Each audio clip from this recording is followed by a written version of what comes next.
The longer I've been playing Airsoft, the more I've noticed that people's guns are starting to be the same. Take a look around your local Airsoft field. Everybody's probably using some sort of M4 with either a key mod or an M-lock rail. They've probably got themselves a red dot on there, some sort of mock suppressor. Even though they're different, everyone's guns are pretty much the same at this point, and it makes me wonder, where did the originality go? And what happened to a lot of some of the more unique Airsoft guns out there? A couple of weeks ago, I did a video that you guys really enjoyed called 5 Airsoft guns that you just don't see out there anymore. So I thought that it'd be fun in today's video to do a follow-up to that, talking about 5 more Airsoft guns that you just don't see on the Airsoft field. What's up, Airsofters? My name is Lane, and welcome back to the BB Warrior. We're here to help you have a better time both on and off the Airsoft field through our educational videos. If you enjoy the content that we create here, I'd love it if you considered hitting that subscribe button down below. While you're at it, hit the bell icon next to it to get updates when we post brand new videos here on the channel. So the first gun that I want to mention in today's countdown is the H&K G3. And I think that this is really interesting because back in the day, or at least back when I first started playing Airsoft a little over a decade ago, they were everywhere. They weren't as common as the M4, but you saw them every single time that you played Airsoft. And I think that's because there was so many different brands that made them, and there was some variety. You had the G3, you had some smaller options like the HK53 or the HK33. There was a variety out there, and there's a lot of people making them. And nowadays, there isn't that many options for the G3, and they're kind of hard to find every single one of these options, at least here in the US, because we have some pretty harsh licensing laws, and HK has a presence in the US. So at the moment, the only companies that I can think of that are selling G3s is LCT. However, their quality control is kind of shoddy, so I've seen some LCT G3s that are great. I've seen some that didn't work right out of the box. You've got WeTech, they just started making their gas blowback option. And then you've got companies that have been making them forever. And I'm thinking of like JG, and I'd be surprised if Classic Army didn't make them anymore because they've been making them pretty much since the beginning. I think the reason why the G3 isn't super common in Airsoft is it didn't age very well. The G3 is a very heavy battle rifle, and that's not what a lot of countries are looking for. Countries that were using the G3 have switched over to lighter platforms like the G36, the HK416, AR-15 derivatives. Not a lot of people are looking for that anymore, and because of that, there isn't that much of an aftermarket community. Sure, you can change HK parts, but how common is a G3 handguard in reality? I know that they exist, I know that there's M-lock and key mod versions of it, but it didn't age very well. It's heavy, they're lengthy, and there's better options out there in the real world. So I think that's why it kind of rolled over and died in Airsoft. Again, here in the US, it's kind of hard to get unlicensed H&K products, so that also could have contributed to it. But it's one of those rifles that just really died out in favor of more modern options. Now for the number 4 spot in our countdown, we're actually going to take a look at something completely different, something that a lot of people thought might be, the rifle of the future. And that is the ACR, or the Masada, as it was called.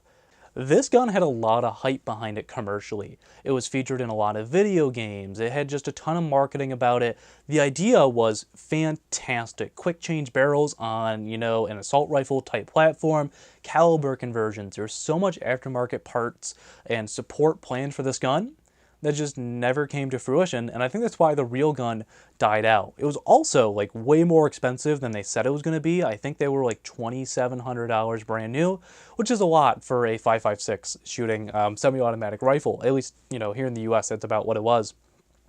So I think that the fact that it kind of died commercially and it never saw any adoption by any units or anything like that, no military adopted this gun, is why it briefly died out in Airsoft. They were super popular back in the days like Call of Duty Modern Warfare 2 because it was all over that game, but afterwards it really died out, and because of that you don't see too many of them in Airsoft, but they are still available. The companies that are going to make them is A&K makes a version, WeTech also makes a gas blowback version, PTS has an AEG and a gas blowback. I think the AEG has since been discontinued. GMP offers one, but I'm pretty sure that's the same one from PTS. And if you want a great value kind of knockoff ACR, ICS has you covered there as well. So I think the reason why it died out is that really the commercial one was a failure. No one was featuring it anymore in media, and I think it just died a slow and painful death. And you really don't see them that often on the Airsoft field anymore because they didn't have standard gearboxes like you'd want in any gun that you would sort of upgrade. So I think that's why they died. Now for the number 3 spot in today's video, we're going to be talking about a pistol. And we're going to be talking about the M93R. And you might be saying, oh Lane, that's the Renetti Mark III. No, we're old school Call of Duty on this YouTube channel, and I remember that gun originally from Modern Warfare 2, so that's what we're referring to it as. The M93R is a 3-round burst machine pistol that is based off of the Beretta M9 platform. And I think the reason why you really don't see these anymore is there isn't a huge market for burst or fully automatic gas blowback pistols in Airsoft. And I think that everyone that wanted one of those bought a Glock 18 instead. You know, back in the day when these came out, again, going on like 9-10 years ago, both options were pretty available in the US. So it's pretty easy to find a Glock 18 from WeTech, buying it from, you know, a US retailer or getting it shipped from overseas. So they're easy for us to find. And even today, you see more people going with the Glock 18 versus something like this or other options out there. I thought this gun was super cool because, again, I got into it back from Modern Warfare 2, had the extended magazine, had a shoulder stock on it, it has this neat little fold-down angled foregrip. I think they're super cool, but I'd never spend the money on one, and I think that's why they really don't exist anymore. Because I haven't seen one of these in easily 7 or 8 years, I did have to Google who still makes these airsoft guns. And at the moment, it looks like the only companies that are making them is KWA, who made, as far as I knew, that was the first one that I knew of. I love KWA gas blowback pistols, so that's the only one I'd consider. Tokyo Marui also makes one, and apparently KJW does as well, which honestly, I had no idea about that before today's video and kind of researching overall for today's video. So I thought that was really interesting to see that people are still making these, but you never see them anymore. So I wonder if it's just old inventory or something like that. These were also never adopted by anyone as far as I know. So I can see why after they died out in the media, you really didn't see them anywhere else. But they were in video games for a long time after Modern Warfare 2. And they're starting to make their comeback, I guess you could say, in Modern Warfare 2019. So the second spot in today's video that I want to talk about is the SVD and the Dragunov. And I think this is very similar, for the reason why you don't see it very often, as the M14 that I mentioned in the previous 5 airsoft guns that you haven't seen video.